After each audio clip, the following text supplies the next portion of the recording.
I just sent Tyler a couple of pictures. He also mentioned Saquon Barkley, running back for the New York Giants. Look at those legs, yeah. They call him Saquads because of his prodigious quads. Yeah.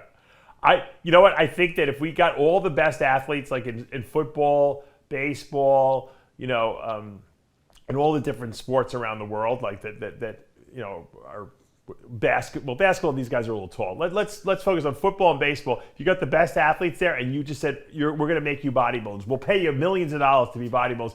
Probably everyone who's a bodybuilder today would be in the garbage pail. They wouldn't even hold a candle to some of these guys because let's face it, the best athletes are going to go where the money is. And the money is not in bodybuilding. The only guys who go to bodybuilding are guys who love bodybuilding, because it's just a passion. They don't care about the money. They'll do it for free.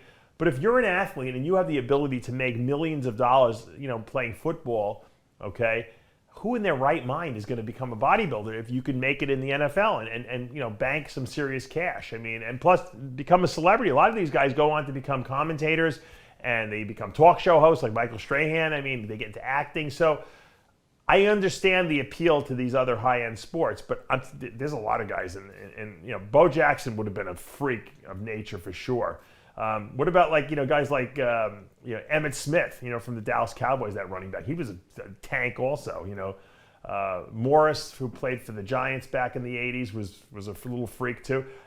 Think about the shorter, thicker guys. Those guys would have been great 212 guys. So I like I said, I believe if the best track athletes and the best football players and baseball players went into bodybuilding, we would see physiques that would make Ronnie Coleman's look like, well, just another one of the guys, so to speak.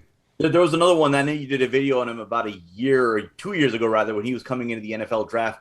DK Metcalf. I don't know if you remember the name. Yeah, Seattle Seahawks wide receiver. Yeah. Remember the picture? Yeah. That picture of him that went viral, the pre-draft picture, and then all of a sudden it was like, oh my God, it was this bodybuilder, running around the city. You remember Mark Gastineau back in the day? How freaky he was? He was huge. Did you see, Dave? Did you see the picture that Tyler put out? The second picture of Saquon Barkley. Did you see that one? With the legs? With the legs, yeah. Yeah, he's got massive quads. Yeah. Yeah. Look at those hamstrings. So he. What about Ben Johnson, the runner? If anyone remembers the Canadian runner, he was jacked too. And these guys, imagine if they did full-blown cycles of gear. They would be crazy looking, Well, then the counter argument to that is, how do we know that they're already not? No, because these guys get tested. So well, not full blown, but they can take little amounts and get away with it and try to trick the system. But they're not doing massive amounts, because if they have metabolites in their system, they'll get nailed, because all of them get drug tested at some point. So you can't take like long acting metabolites. These guys might be taking a little HRT and stuff like that, maybe a little GH. They're not doing even a fraction of what the bodybuilders are doing today. Understood, but Dave, let me get your opinion on this. I mean, we look at the landscape of, let's take football as an example, right? I mean, you're talking about wide receivers that are like bigger, faster, and stronger. You have offensive linemen, defensive linemen that are literal, human bulldozers. Right. Now, to a certain extent, you have to imagine they're using something. What do you think they're using, and I guess to what extent? What doses, amounts?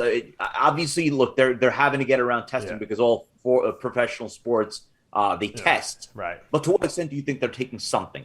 I think they're all taking a little something. First of all, GH is very hard to detect, so probably a lot of them take growth hormone. The testosterone is something that a lot of these guys will take, because they know when they're going to be tested a lot of times. They know what it's before the season. I don't know exact dates, but they know it when they're training in the off season.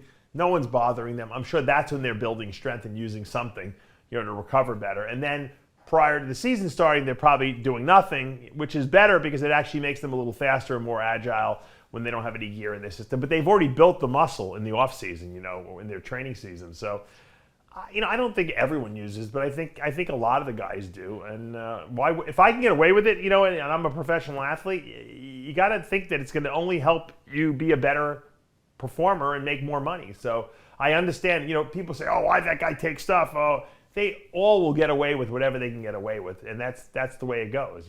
Because there's big money at stake. We're not talking thousands like in bodybuilding. We're talking about millions and millions. Millions, right? But that's also the really, when as long as you have been in the bodybuilding world, a lot of this of what they're taking or whatever. I mean, it's white noise at this point.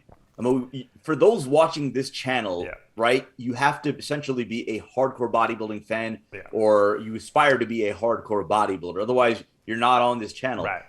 There's another world where a baseball player gets popped for taking something, gets banned for 60 games, and I mean, it's excommunicated from society. You know what I mean? Which is sad because there's a lot of other people doing the same. I think a lot of guys take growth hormone. I would imagine there is a GH test, but I don't think it's utilized very often. And I think I don't think the way that baseball players are able to get around that, I really don't think there is any way to nail GH. Even when they ran that report, I forget the name of it, but how do they nail any athletes? It was based off receipts and mailing label packages or whatever. Everyone's got a friend. The problem is that once someone else knows what you're doing, you're vulnerable to that person. But I think a lot of these guys will use growth hormone, especially because the recovery is just, you're not going to build massive amounts of muscle, but in athletics like baseball and football, it's about recovery, right? Because you're always getting injured and your body gets worn down. You're playing games in baseball almost every day, so they want to recover, and I think that a lot of the GH really will help with that more so. Whereas in bodybuilding, we're not really worried about recovery. To a certain degree we are, but we're worried about building mass, and so steroids do that way better than GH would.